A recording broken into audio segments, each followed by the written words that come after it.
Hi, I'm Aisha Kelly, and we are here talking with the police again in regards to topics that come up for Coalition.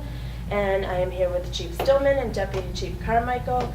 And there was an incident in the paper recently at the beginning of the week, over the weekend, in Arlington. A select woman had a party with underage drinking, and this is a topic that we hear often in Coalition. And can you go over social host laws? Sure. It's basically what we're talking about is when parents have young kids over their house with their kids, and they knowingly allow alcohol to be served during this event. And the problem with that is that it's encouraging kids and making it acceptable for kids to have alcohol. The problem is legally is that you are in violation of the law, and civilly you are liable for significant liabilities if something happens to somebody during that event or even after the event.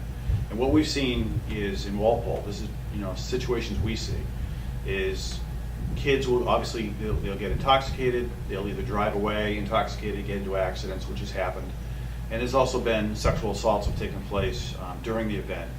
And again, it goes back to the parents that are allowing this event to take place, and the liability falls right back on those parents. So it's important for people to know that and understand it, and I think the deputy will talk a little more about the specifics of it. So Now, for instance, a lot of parents believe that, well, at least I'm keeping my kids safe, I'm watching them, I've got them under my control.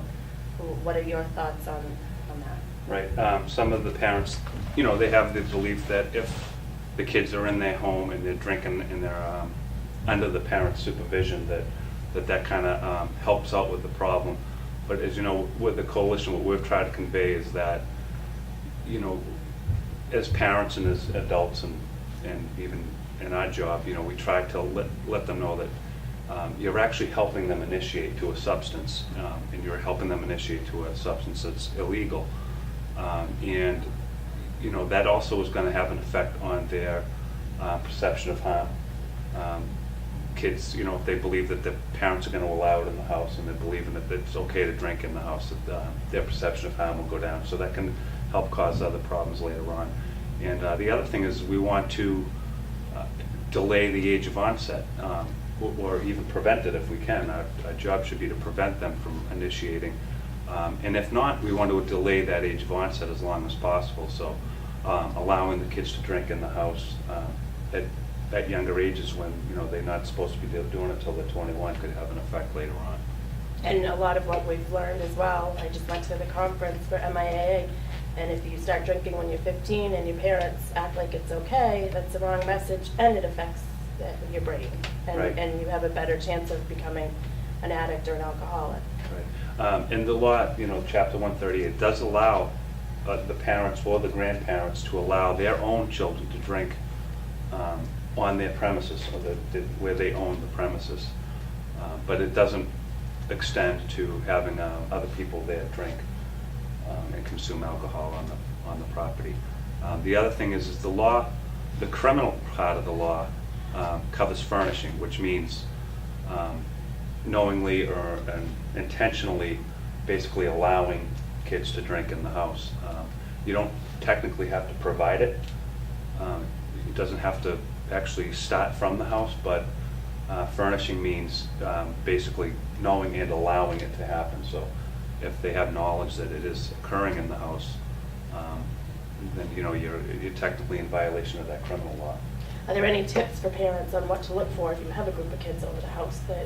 yeah, I think first of all, I'd say that we encourage parents to have their kids have events at their own homes. That's a good thing. But kids want limits, they really do, and it's important that you set those limits as a parent. It's what they really do want. So if you're making sure you're monitoring what's going on in the house, and you really do have to monitor it because the kids may be in the basement or in some other room that you're not aware of, you need to drop in once in a while. Just show up in that room, let them know you're keeping an eye on it, and they may not sound like it initially, but they really do appreciate the fact that you're watching out for them. So be a parent and step up and do what needs to be done. Be a parent, not a friend. Right. All right, well, thank you, gentlemen, and we'll see you next week, and thanks for joining us. And any questions, you can give me a call, and we can talk about Coalition.